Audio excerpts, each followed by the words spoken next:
Hi, I'm Joe Gitter, and today I'm going to show you how to make browned butter.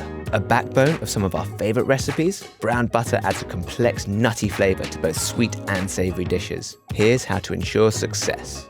To begin, it's essential to use the correct pan. Don't be tempted to use non-stick.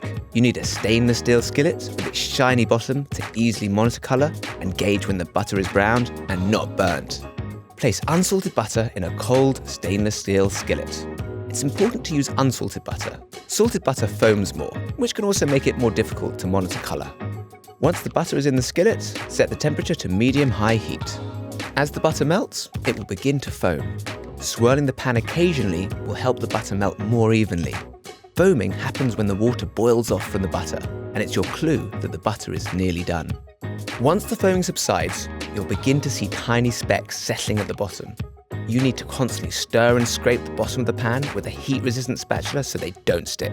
These brown bits are the milk solids, particles of protein and carbohydrates that give the brown butter its characteristic color and flavor. As soon as the butter turns chestnut brown and emits a nutty aroma, remove the pan from the heat.